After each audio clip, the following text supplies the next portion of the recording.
السلام علیکم ناظرین۔ 13ویں صدی کا جب آغاز ہوا تو دنیا میں مجموعی طور پر امت مسلمہ ایک نازک دور سے گزر رہی تھی۔ اسی دور میں دنیا کے نقشے پر ایک نئی سلطنت رونما ہونا شروع ہوئی۔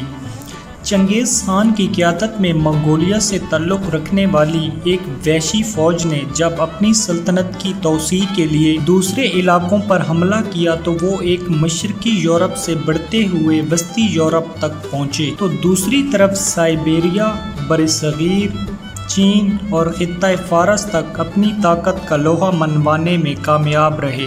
منگول فوجوں نے ظلم اور بربریت کی جو داستانیں رقم کی وہ رہتی دنیا تک اپنی مثال آپ ہیں۔ منگولوں کے ظلم کے آگے دنیا کی تمام طاقتیں دم توڑ رہی۔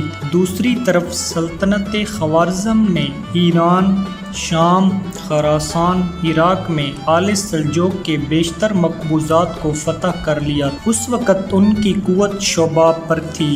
چنگیز خانی طوفان نے اپنی تمام ہولناکیوں کے ساتھ سلطنت خوارزم کا رخ کیا اور اسے ٹکڑے ٹکڑے کر ڈالا۔ اس سلطنت کی تباہی کے بعد وہاں پر موجود ترک قبیلے کسی محفوظ جگہ کی تلاش میں ہجرت کرنے لگے۔ ان میں زیادہ تر قبیلے چرواہے اور خانہ بدوش تھے۔ جہاں سرسبز علاقہ اور پانی نظر آیا وہیں خیمہ ڈال کر ڈیرے ڈال لیے۔ ان ترک قبیلوں میں سے بعض ایران اور شام پہنچے جبکہ کچھ نے مصر کی جانب رخ کیا۔ ان ترک قبیلوں میں سے ایک قبیلے کا نام کائی قبیلہ تھا۔ کائی قبیلہ باقی قبیلوں سے بڑا اور طاقتور تھا۔ یہ نہایت جنگجو قبیلہ تھا۔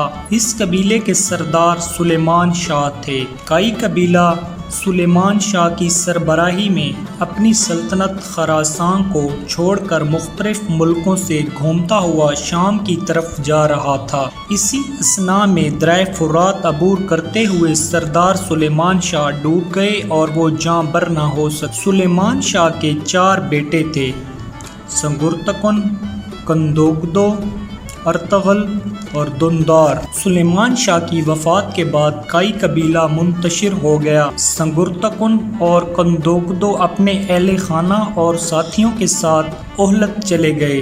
جو لوگ باقی بچے انہوں نے ارطغرل غازی کو اپنی شجاعت اور بہادری کی وجہ سے کائی قبیلے کا سردار چن لیا۔ ارطغرل غازی نڈر، نہایت بہادر اور عظیم جنگجو شخصیت کے حامل تھے۔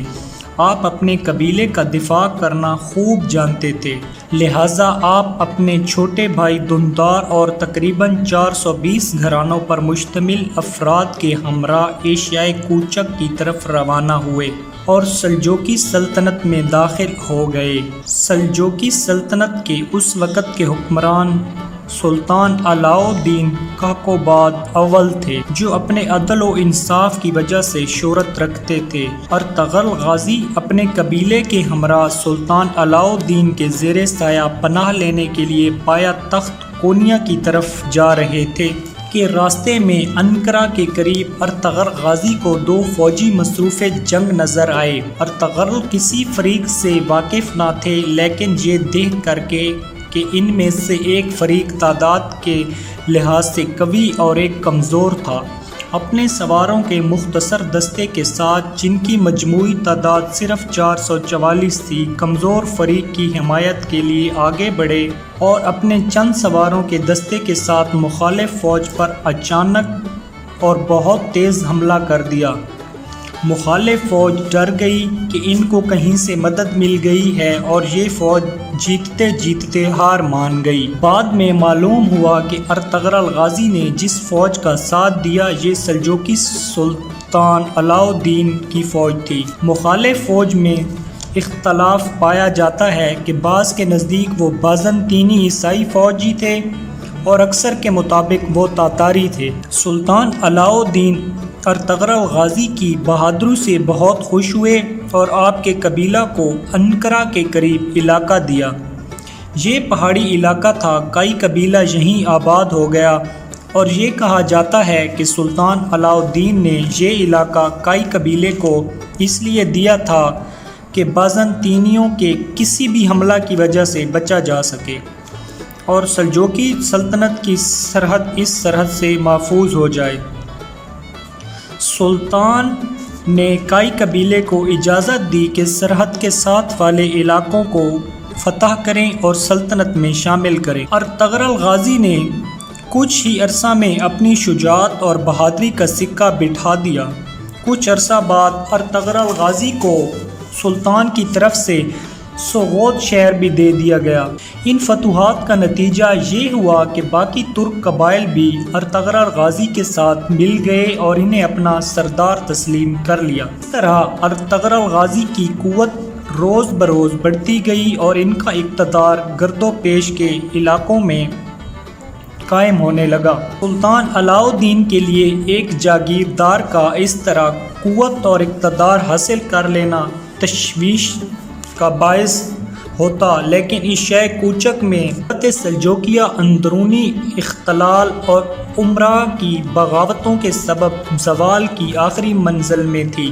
اگرچہ کونیا میں سلاجقالوں کی عظیم شان و شوکت اب بھی نمایاں تھی، اگرچہ حکومت کا دائرہ بہت محدود رہ گیا تھا۔ ایک طرف تاتاریوں نے کئی علاقوں پر قبضہ کر لیا تھا تو دوسری طرف عیسائیوں نے قدیم بازنطینی صوبوں کے اکثر حصے واپس لے لیے تھے۔ اس کے علاوہ متعدد سلجوقی سرداروں نے خود مختار حکومتیں قائم کر لی تھیں۔ سرحدی علاقوں میں عموماً جنگ کا سلسلہ جاری رہتا تھا اور تاتاری حملوں کا خطرہ کبھی دور نہیں ہوتا تھا۔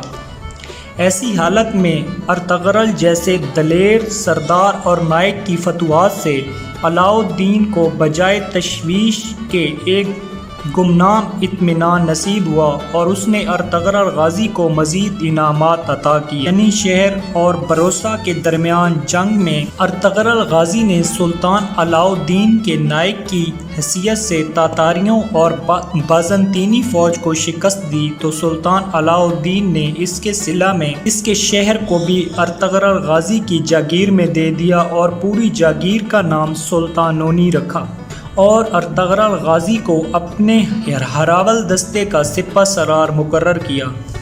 اس وسیع علاقہ میں باکثرت چراگاہوں اور زرخیز زمینوں کے علاوہ متعدد قلعے بھی تھے، لیکن سلطانونی کے اکثر حصوں پر خود سر امیروں کا قبضہ تھا اور اس جاگیر پر تسلط قائم کرنے کے لیے ارطغرل غازی اور ان کے بعد ان کے بیٹے عثمان غازی کو مدتوں جنگ کرنی پڑی۔ 1281 عیسوی میں اور بعض کے نزدیک 1288 عیسوی میں ارطغرل غازی نے 90 سال کی عمر میں انتقال کیا۔ ارطغرل غازی کی زوجہ حلیمہ خاتون سلجوقی شہزادے غیاث الدین مسعود ثانی کی بیٹی تھیں۔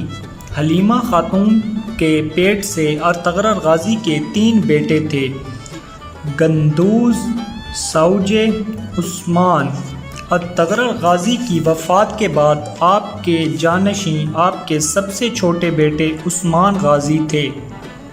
عثمان غازی بھی باپ کی طرح ایماندار، بہادر اور پکے مسلمان تھے اور انہوں نے فتوحات کا سلسلہ جاری رکھا۔ 1299 میں جب سلجوقی سلطنت ختم ہوئی تو عثمان غازی نے اپنے تمام مفتوح علاقوں میں خود مختار حکومت کا اعلان کیا۔ یوں سلجوقی سلطنت سے علیحدہ عثمانی سلطنت قائم ہوئی اور دنیا کے نقشے پر عثمانی سلطنت کا سورج طلوع ہوا، جو تقریباً 650 سال تک چمکتا رہا، جس کی وسعتیں براعظموں میں 2 کروڑ کلومیٹر تک پہنچی۔ ارطغرل غازی کو سوغوت میں دفن کیا گیا۔ ارطغرل غازی کا موجودہ مقبرہ سلطان عبدالحمید ثانی کے دور میں دوبارہ تعمیر کیا گیا۔